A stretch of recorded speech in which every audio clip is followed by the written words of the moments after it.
listening to LOA Recon with the Good Vibe Coach Jeanette Ma, where we dissect the ins and outs and the art and science of conscious creation, all intended to amp up your manifesting game.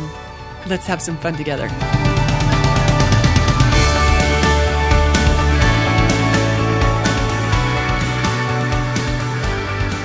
So I was just deciding what to call this episode when my little kitty came in to say hi. Oh my gosh, I love this kitty. This is Don Diego.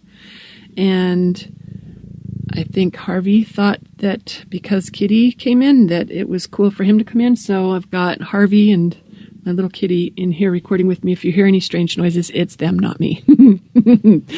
So I was thinking today about how sometimes when something goes awry in our daily life, our tendency is to throw money at the problem rather than to do what really works, which is to throw alignment at it instead. Although if we're looking at a problem, it can't be anything but a problem. Well, that's part of what alignment does. It helps us see things differently.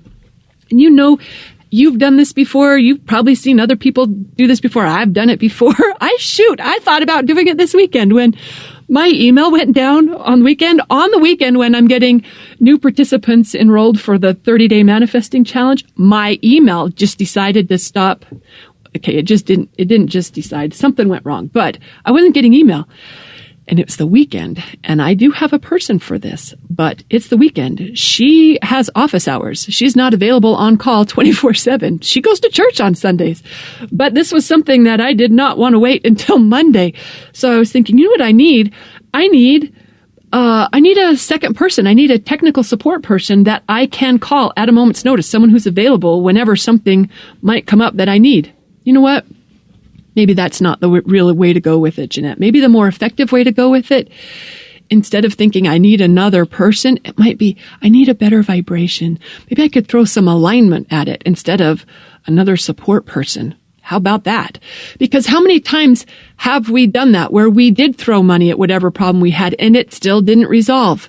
It can't do that if we still have the vibration of a problem activated. No matter how much money we spend on it, it can't fix itself.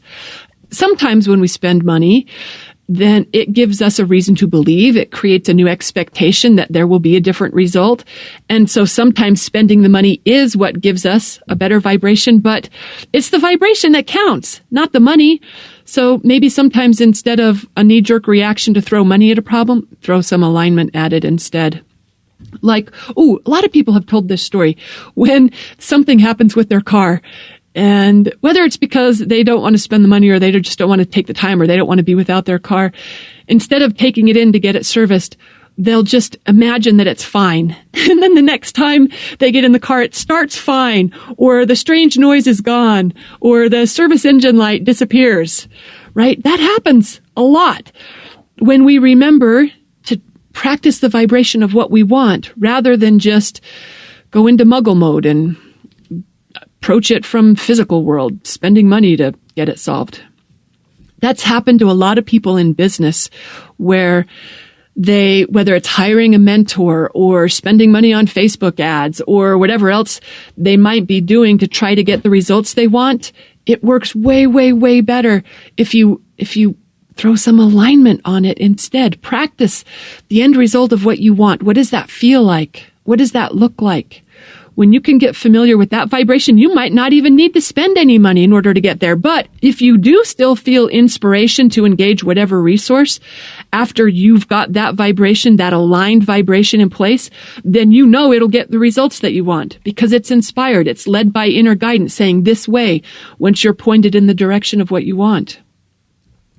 Remember, this happened to me a long time ago when I was having that shoulder pain that my first reaction was, well, when it didn't start to go away, it actually just was getting worse.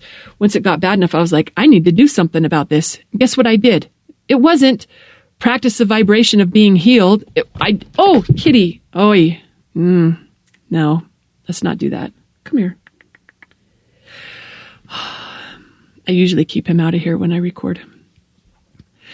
Yeah, my first reaction was, I got to get someone who can help with this. And so I started hiring healers. Oh my gosh, I hired one healer after another.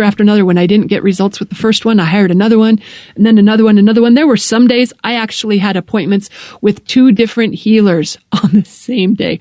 I spent not only a lot of money, but a lot of time trying to get someone to fix this for me. It wasn't until a couple months of that routine with no results, it was only getting worse, that I realized I was going to need to do this my own self. I needed to approach this vibrationally, not by getting someone else to fix it for me. Sometimes we forget that, and our knee-jerk reaction is throw some money at it. In fact, remember Abraham telling the story about how it might not necessarily be a good thing that Esther has all the money in the world. Okay, that's not how Abraham worded it, but Esther has financial resources galore, and when she had a fire that needed to be put out, she was just throwing money at it. And she did that. It was one thing after another. She was throwing money to solve these different problems before she realized that she wasn't solving the problems. It was just creating a different fire. She'd put one out by spending money, and the new problem would happen. So let's remember where our true power lies. It's in our focus, of course. It's in what we're vibrating, and that's all a matter of what thoughts we're thinking. So the next time you've got something that you might be tempted to try to solve by spending money, let's put some vibrational alignment on it first, and then see what we're inspired to after that.